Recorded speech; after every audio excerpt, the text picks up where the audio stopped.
Hello friends, मैं हूं रुचि कटियार और आप सभी का स्वागत करती हूं अटेंशन क्लासेस के यूट्यूब चैनल पर। तो फ्रेंड्स, आज यूपीटीटी का प्रैक्टिस सेट नंबर चल रहा है, क्लास नंबर 8। और अगर पिछले के वीडियो आप लोगों ने नहीं देखे हैं तो पिछले के वीडियो हमारे अटेंशन क्लासेस के यूट्यूब चैनल पर जाकर देख सकते हैं। और अगर वीडियो अच्छे लगे तो लाइक करें, शेयर करें, सब्सक्राइब करें। और इससे पहले अगर आप लोगों ने अभी तक हमारे चैनल को सब्सक्राइब नहीं किया है तो प्लीज़ प्लीज़ प्लीज़ सब्सक्राइब कर लें ताकि आप लोगों को हमारे नेक्स्ट आने वाले वीडियो का नोटिफिकेशन पहले मिले। तो फ्रेंड्स, चलते हैं, शुरू करते हैं आज के 10 महत्वपूर्ण क्वेश्चंस को और देखते हैं पहला क्वेश्चन क्या कह रहा है। तो पहला क्वेश्चन फ्रेंड्स क्या कह रहा है कि बाल्यावस्था की प्रमुख मनोवैज्ञानिक विशेषता क्या है। ऑप्शन ए कह रहा है पर निर्भरता, ऑप्शन बी सामूहिकता की भावना, ऑप्शन सी धार्मिकता और ऑप्शन डी अनुकरणात्मक प्रवृत्ति का अभाव। बाल्यावस्था की प्रमुख विशेषता फ्रेंड्स इसमें पूछा गया है। तो बाल्यावस्था की प्रमुख विशेषता यहाँ पर ऑप्शन राइट ऑप्शन क्या हो जाएगा, ऑप्शन बी सामूहिकता की भावना। सामूहिकता की भावना को क्या कहेंगे, क्या बोलेंगे, दल। तो इसको क्या बोलते हैं और क्या बोलते हैं, गैंग एज भी बोलते हैं। क्या बोलते हैं, गैंग एज भी बोलते हैं। क्या बोलते हैं, गैंग एज भी बोलते हैं। ठीक, अगर बात कर लें कि पर निर्भरता की भावना किसमें पाई जाती है तो ये शैशवावस्था की विशेषता है। किसकी विशेषता है, शैशवावस्था की विशेषता है। अगर बात कर लें अनुकरणात्मक प्रवृत्ति का अभाव किसमें पाया जाता है, जिसमें बच्चे अनुकरण नहीं करते हैं, तो अनुकरणात्मक प्रवृत्ति का अभाव किसमें पाया जाता है, किसमें पाया जाता है। तो ये भी बात करते हैं प्रमुख मनोवैज्ञानिक विशेषता की बात पूछी गई है। तो अनुकरणात्मक प्रवृत्ति और धार्मिकता की बात करें तो धार्मिकता की विशेषता किसकी हो जाएगी, ये हो जाएगी किशोरावस्था की, क्योंकि यहाँ पर मनोवैज्ञानिक विशेषता पूछी गई है। तो मनोवैज्ञानिक विशेषता बाल्यावस्था की सबसे जो इम्पोर्टेंट है वो कौन सी है कि सामूहिकता की भावना। यहाँ पर बच्चे क्या होते हैं, क्या कहते हैं, ग्रुप में रहना पसंद करते हैं, समूह में रहना पसंद करते हैं, समूह में खेलना पसंद करते हैं। कोई भी है, कोई भी खेल खेलेंगे तो भी वो समूह में खेलेंगे। तो यहाँ पर मनोवैज्ञानिक विशेषता बाल्यावस्था की क्या हो जाएगी फ्रेंड्स, सामूहिकता की भावना। देखते हैं नेक्स्ट क्वेश्चन। नेक्स्ट क्वेश्चन क्या कह रहा है, नेक्स्ट क्वेश्चन कह रहा है फ्रेंड्स किशोरावस्था में संवेगों की तीव्रता किस प्रकार प्रकट होती है। ऑप्शन ए प्रतिकूल पारिवारिक संबंध, ऑप्शन बी व्यवसाय की समस्या, ऑप्शन सी नई परिस्थितियों के समायोजन और ऑप्शन डी उपरोक्त सभी। ठीक, तो इसकी पूछ रहे हैं कि संवेगों की तीव्रता किशोरावस्था में किस प्रकार प्रकट होती है। तो इसका राइट ऑप्शन फ्रेंड्स क्या हो जाएगा, इसका राइट ऑप्शन हो जाएगा ऑप्शन डी उपरोक्त सभी। किशोरावस्था में संवेगों की तीव्रता किस प्रकार प्रकट होगी। तो प्रतिकूल, प्रतिकूल का मतलब क्या है कि ये जो बच्चे होते हैं, किशोर जो होते हैं, वो अपनी फैमिली के साथ में अनफेवरेबल कंडीशन में क्या करेंगे, प्रतिकूल पारिवारिक संबंध। अगर ये फैमिली में कोई भी लोग, जैसे 4-10 लोग हो गए फैमिली में, तो अगर इनकी बात को लोग नहीं मान रहे हैं या ये जो बोल रहे हैं ये लोग अगर परिवार के लोग नहीं मान रहे हैं तो यहाँ पर इनको बहुत ज़्यादा गुस्सा आने लगता है। किसी बात को मनवाने के लिए ये किसी भी लेवल तक जाते हैं क्योंकि ये किशोर हैं और यहाँ पर इनके संवेग जो होते हैं बहुत ज़्यादा उग्र रूप में होते हैं। व्यवसाय की समस्या, क्योंकि किशोर होते हैं आगे, अब क्योंकि किशोरावस्था में क्या है, अपने व्यवसाय को चुनने के लिए भी यहाँ पर समस्या होती है क्योंकि आगे चलकर ये किसी न किसी व्यवसाय को आगे रोजगार के लिए टेक्निकल पढ़ाई करेंगे या कोई भी पढ़ाई करेंगे जिससे आगे चलकर ये नौकरी कर पाएँ।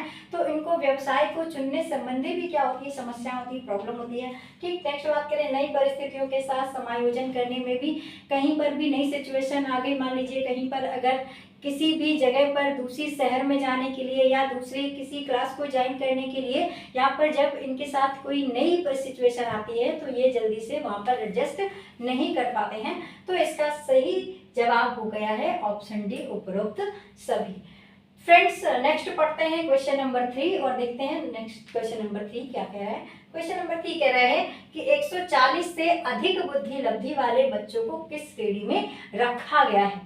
ठीक, तो इसका ऑप्शन ए कह रहा है मूर्ख, ऑप्शन बी मंद बुद्धि, ऑप्शन सी कह रहा है सामान्य बुद्धि, ऑप्शन डी कह रहा है प्रतिभाशाली। तो 140 से अधिक बुद्धि लब्धि को किस श्रेणी में रखा गया है? तो इसका राइट ऑप्शन क्या हो जाएगा फ्रेंड्स? इसका राइट ऑप्शन हो जाएगा ऑप्शन नंबर डी, प्रतिभाशाली। ठीक है, बात करते हैं कि प्रतिभाशाली बच्चों की जो ये बुद्धि लब्धि की श्रेणी है वो दी किसने है? तो बुद्धि लब्धि की श्रेणी किसने दी है? तो बुद्धि लब्धि की श्रेणी किसने दी है? टर्मन ने दी है। किसने दी है? टर्मन ने दी है। ठीक है, बुद्धि लब्धि की श्रेणी किसने दी है? तो बुद्धि लब्धि की श्रेणी दी है किसने? टर्मन ने। ठीक है, ठीक, आई होप आपको ये बात समझ में आई होगी। चलते हैं नेक्स्ट क्वेश्चन पे, क्वेश्चन नंबर 4। तो क्वेश्चन नंबर 4 क्या कह रहे हैं कि सृजनशीलता मौलिक परिणामों को अभिव्यक्त करने की मानसिक क्रिया है। उपरोक्त कथन निम्नलिखित में किसके द्वारा दिया गया है? ऑप्शन ए है Crow and Crow, option B James Drever, option C Ross या फिर ऑप्शन डी स्किनर। तो सृजनशीलता मौलिक परिणामों की अभिव्यक्त करने की एक मानसिक प्रक्रिया है। उपरोक्त कथन किसके द्वारा दिया गया है? तो उपरोक्त कथन इसमें से राइट ऑप्शन फ्रेंड्स क्या हो जाएगा? ऑप्शन ए क्रो एवं क्रो। ये डेफिनेशन क्रो एवं क्रो के द्वारा दिया गया है। क्रो एंड क्रो कहते हैं कि जो क्रिएटिविटी है वो मौलिक परिणामों की क्या है? एक मौलिक परिणामों को अभिव्यक्त करने की एक मानसिक प्रक्रिया। मौलिक मतलब क्या होता है? ओरिजिनल, वास्तविक, रियल।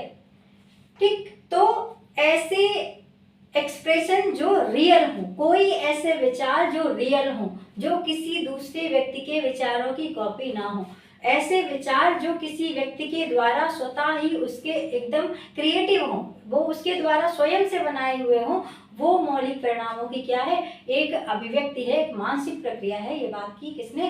क्रो एंड क्रो ने। तो इसका राइट ऑप्शन क्या हो गया है? Option A crow and crow. देखते हैं next question, question number 5। Question number 5 क्या कह रहे हैं कि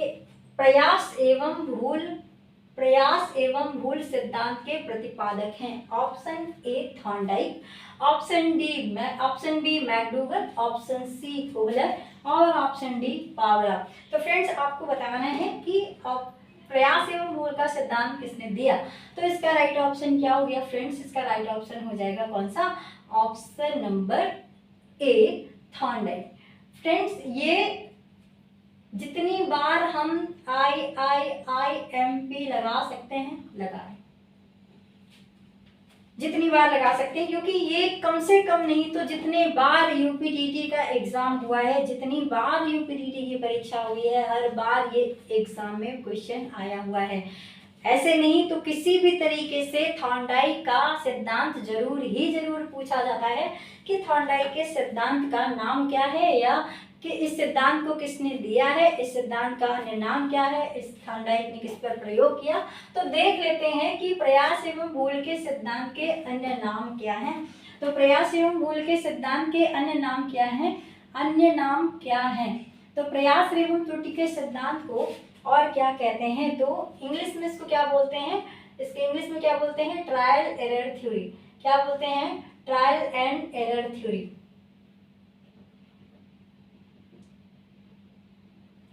ठीक है, दिया किसने था? थॉर्नडाइक ने दिया था। ठीक, इस सिद्धांत के अन्य नाम क्या है? तो इसको SR थ्योरी बोलते हैं, SR थ्योरी बोलते हैं। थॉर्नडाइक के सिद्धांत के ही और नाम क्या है? उद्दीपक अनुक्रिया सिद्धांत बोलते हैं, उद्दीपक अनुक्रिया सिद्धांत बोलते हैं, उद्दीपक अनुक्रिया सिद्धांत कहते हैं। अन्य नाम की बात करें तो इसको और क्या बोलेंगे? इसको बोलेंगे सीखने का संबंधवाद, सीखने का संबंधवाद,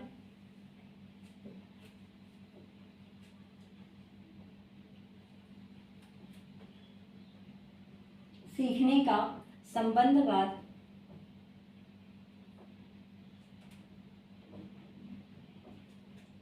ठीक, तो इसके अन्य नाम भी आपको ध्यान रखने हैं। थॉर्नडाइक से जुड़े हुए बहुत सारे प्रश्न आपसे क्वेश्चन में, एग्जाम में आपसे पूछे जाते हैं। थॉर्नडाइक ने प्रयोग किस पर किया था? तो थॉर्नडाइक ने प्रयोग किस पर किया था?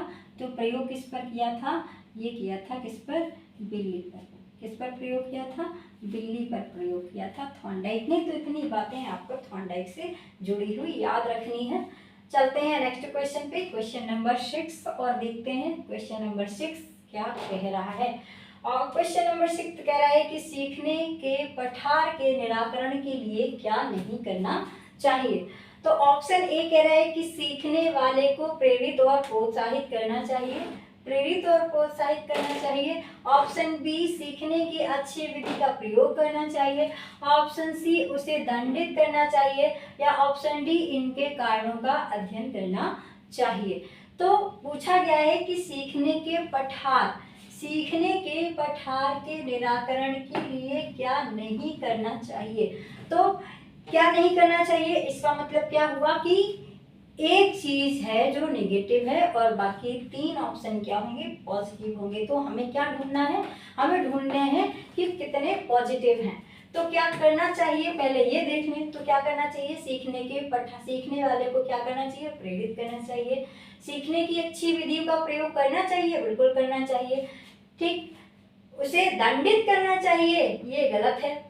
और इनके कारणों का अध्ययन करना चाहिए, तो बिल्कुल करना चाहिए। तो हमारा राइट ऑप्शन क्या नहीं करना चाहिए? तो इसका राइट ऑप्शन हो जाएगा उसे दंडित नहीं करना, उसे दंडित करना चाहिए। उसे दंडित करेंगे तो पठार बनेंगे, ना कि उनका निराकरण होगा। क्योंकि दंड देना एक नकारात्मक प्रभाव बच्चे पर छोड़ता है, जिससे वो बच्चा सीखने के पठारों का कभी भी निराकरण नहीं कर पाएगा, बल्कि और पठार बनेंगे, पठारों की समस्या उसके साथ बनी रहेंगी। तो अगर कोई शिक्षक चाहता है कि बच्चे में सीखने के दौरान पठार ना बने, तो उसमें ये ध्यान रखना है कि उसे दंडित नहीं करना है।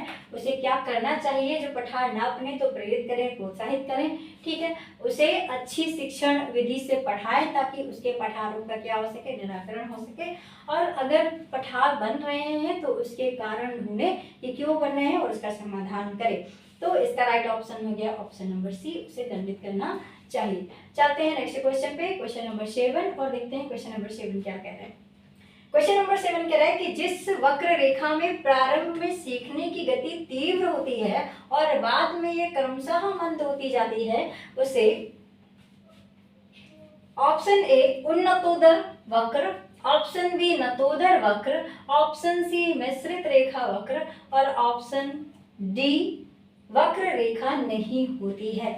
तो जिस वक्र रेखा में प्रारंभ में सीखने की गति तीव्र और उसके बाद में क्रमशः गति धीमी होती जाती है, तो इसका राइट ऑप्शन क्या हो जाएगा? कैसा वक्र बनेगा, ये क्वेश्चन पूछ रहा है। क्या उन्नतोदर वक्र बनेगा, या फिर नतोदर वक्र बनेगा, या फिर मिश्रित रेखा वक्र बनेगा, या कोई भी वक्र नहीं बनेगा, ठीक है। तो देख लेते हैं इसका राइट ऑप्शन क्या हो जाएगा। इसका कौन सा वक्र बनेगा? तो उसका वक्र बनेगा क्या? बाद में मंद होती जाती है, तो इसका राइट ऑप्शन हो जाएगा उन्नतोदर वक्र, ठीक है। देख लेते हैं फ्रेंड्स कि उन्नतोदर वक्र क्या कह रहा है, उन्नतोदर वक्र बनता कैसे है, ठीक है। मान लीजिए जिस वक्र रेखा में प्रारंभ में सीखने की गति क्या होती है? तीव्र होती है। तो मान लीजिए किसी बच्चे ने ऐसे सीखना शुरू किया और ऐसे चला गया, ठीक है। तो प्रारंभ में सीखने की गति यहाँ तक तो बढ़ी है, यहाँ तक बढ़ गई, और उसके बाद क्या हो रही है? उसके बाद धीमी होती चली जा रही है। तो ये वक्र कैसा हो गया है? ये हो गया है कैसा? उन्नतोदर वक्र। और तो ये ऑप्शन हो जाएगा ऑप्शन नंबर ए, उन्नतोदर वक्र, और इसको इंग्लिश में बोलते हैं कॉन्वेक्स कर्व।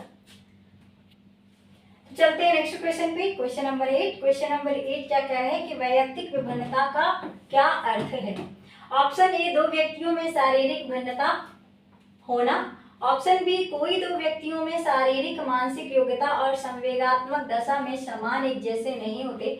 ऑप्शन सी कह रहा है कोई दो व्यक्ति शारीरिक और मानसिक योग्यता में समान और एक जैसे होते हैं। और ऑप्शन डी, उपरोक्त में से कोई नहीं। तो वैयक्तिक भिन्नता का अर्थ क्या है, इसका ऑप्शन सही देना है। तो सही जवाब इसका क्या हो जाएगा? ऑप्शन नंबर बी, क्या कि कोई दो व्यक्ति शारीरिक तौर से, मानसिक योग्यता में और संवेगात्मक दशा में एक जैसे नहीं होते हैं। इसको क्या बोलेंगे? व्यक्तिगत विभिन्नता कहेंगे। व्यक्तिगत विभिन्नता में ये कहा जाता है कि व्यक्तिगत विभिन्नता में कोई भी दो बच्चे एक जैसे नहीं हो सकते, प्रत्येक बच्चा विशिष्ट होता है। एवरी चाइल्ड इस स्पेशल, हर एक बच्चा क्या है, विशिष्ट है। प्रत्येक बच्चे में अपनी एक स्पेशल एबिलिटी होती है, स्पेशल इंटेलिजेंस होता है, अलग तरीके से अलग सीखने की क्षमता होती है, उसके अंदर अलग योग्यता होती है। और ये ज़रूरी नहीं है कि उसकी कक्षा में पढ़ने वाले जितने बच्चे हैं वो सब एक जैसे दिखते हों, एक जैसे सीखते हों, एक जैसी रुचियाँ हों, एक जैसी अभिरुचियाँ हों। ये बिल्कुल ज़रूरी नहीं होता है, क्योंकि व्यक्तिगत विभिन्नता कहती है कि चाहे वो जुड़वा ही क्यों ना हो, कोई भी दो जुड़वा बच्चे एक जैसे नहीं हो सकते। क्यों? क्योंकि जब हम वंशानुक्रम की बात करते हैं तो वहाँ पर कहा जाता है कि माता और पिता के गुणसूत्र से किसी बच्चे में गुण विकसित होते हैं। तो अब माता और पिता हैं तो पिता के गुण अलग होंगे और माता के गुण अलग होंगे, नानी के भी होंगे और उनके दादी और बाबा के भी होंगे। तो अगर कैरेक्टर दो फैमिली से आए हैं तो फिर वो एक जैसे कैसे हो सकते हैं? ठीक, तो नहीं हो सकते। तो याद रखना है कि इंडिविजुअल डिफरेंसेस का मतलब ही है कि प्रत्येक बच्चा अपने आप में क्या है, अलग है। ठीक, बढ़ते हैं नेक्स्ट क्वेश्चन पे। क्वेश्चन नंबर 9 कह रहा है कि मानसिक स्वास्थ्य विज्ञान का प्रमुख उद्देश्य है। ऑप्शन ए बालक के मानसिक स्वास्थ्य की रक्षा करना, ऑप्शन बी कुसमायोजन का निराकरण करना, ऑप्शन सी ए और बी दोनों, और ऑप्शन डी उपरोक्त में से कोई नहीं। तो मानसिक स्वास्थ्य विज्ञान, मेंटल हेल्थ साइंस का प्रमुख उद्देश्य क्या है? क्या इसका उद्देश्य हो सकता है कि वो क्या करना है, बालक के मानसिक स्वास्थ्य की रक्षा करना है, कुसमायोजन से निराकरण करना है। ऑप्शन सी कह रहा है और भी दोनों, और ऑप्शन डी कह रहा है उपरोक्त में से कोई नहीं। तो इसका फ्रेंड्स राइट ऑप्शन जो हो जाएगा वो हो जाएगा ऑप्शन नंबर सी, ए और बी दोनों। ठीक है, तो मानसिक मेंटल हेल्थ साइंस का मेन एम क्या है, मेन मकसद क्या है कि बच्चे का मेंटल हेल्थ क्या है, अच्छा बना रहे, उससे किसी भी तरीके से टेंशन ना हो, किसी भी तरीके से स्ट्रेस ना हो, उससे किसी भी तरीके से कोई भी समस्या ना हो, उसे ऐसी कोई भी चीज़ ना पढ़ाई जाए जिससे उसका मानसिक स्वास्थ्य बिगड़े। घर में भी ये ध्यान रखा जाए कि उसके मेंटल हेल्थ खराब ना हो, इसलिए उसके साथ में कोई भी ऐसी चीज़ें ना करी जाए। ठीक है, नेक्स्ट बात है, अगर वो कोई भी तरीके से एडजस्टमेंट नहीं कर पा रहा है तो उसके लिए भी ये बात ध्यान रखनी है कि कुसमायोजन का क्या करें। अगर उसके अंदर बहुत सारी ऐसी आदतें डेवलप हो गई हैं जो गलत हैं, बैड हैबिट्स हो गई हैं, तो उसका भी क्या किया जाए, निराकरण किया जाए। वो गलत इन्वायरमेंट में या गलत संगत में ना पड़े, इसके लिए भी अगर ध्यान रखना है। और अगर पड़ गया है, अगर किसी भी कारण से उसके अंदर बैड हैबिट्स आ गई हैं या गलत संगत में पड़ के वो चीज़ें उसने अगर बिगाड़ ली हैं, उसकी वजह से उसका मेंटल हेल्थ खराब हो रहा है, एडिक्शन का शिकार हो गया, किसी भी तरीके से हो सकता है, तो उसका निराकरण करना क्या है, मानसिक स्वास्थ्य विज्ञान का प्रमुख उद्देश्य है। तो इसका राइट ऑप्शन हो जाएगा ऑप्शन ए और बी दोनों। चलते हैं आज के अंतिम सवाल क्वेश्चन नंबर 10 की ओर। क्वेश्चन नंबर 10 कह रहा है कि निम्नलिखित 7 छात्रों के अंक इस प्रकार हैं: 40, 38, 36, 50, 51, 44, 23। उपरोक्त की माध्यिका क्या होगी? Option A 36, option B 50, option C 40 और ऑप्शन डी 23। फ्रेंड्स, यूपीटीटी में ये माध्यिका और बहुलक किसी में से कोई एक सवाल जरूर पूछा जाता है, एक क्वेश्चन जरूर आता है।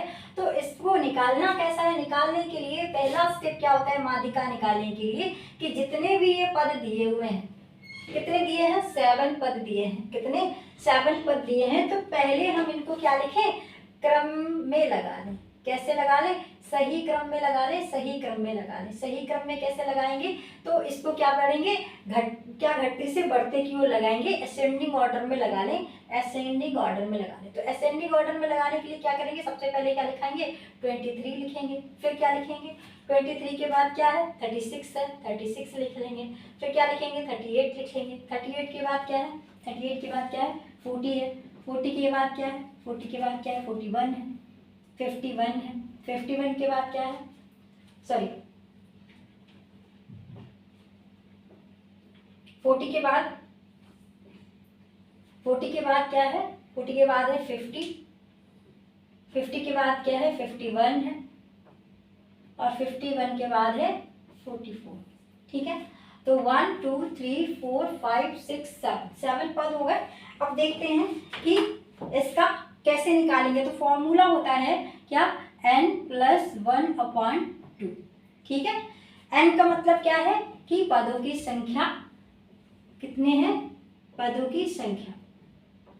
तो कितने पद हैं, कितने पद हैं, n बराबर कितने पद हैं, तो n कितने हैं, तो n कितने हो गए, 7 हो गए, 7 हो गए, और +1/2 तो कितने हो गए, 8 हो गए, 8/2 ऑप्शन आ जाएगा कितना, 4। तो ये क्या है, फोर्थ पद है, चौथा पद है। और चौथा पद यहाँ से देख लेंगे तो चौथा पद क्या है, 3 इधर से घटा दिए, 3 इधर से, तो ऑप्शन आपका क्या हो जाएगा, 40। ऑप्शन आपका राइट हो जाएगा, ऑप्शन नंबर सी 40। ठीक, तो फ्रेंड्स ये थे आज के 10 महत्वपूर्ण क्वेश्चंस। आई होप आपको ये बहुत अच्छे से समझ में आए होंगे, और अगर अच्छे से समझ में आए हैं तो हमेशा की तरह लाइक करें, शेयर करें, सब्सक्राइब करें, और मिलते हैं नेक्स्ट वीडियो में। तब तक के लिए हंसते रहिए, मुस्कुराते रहिए एंड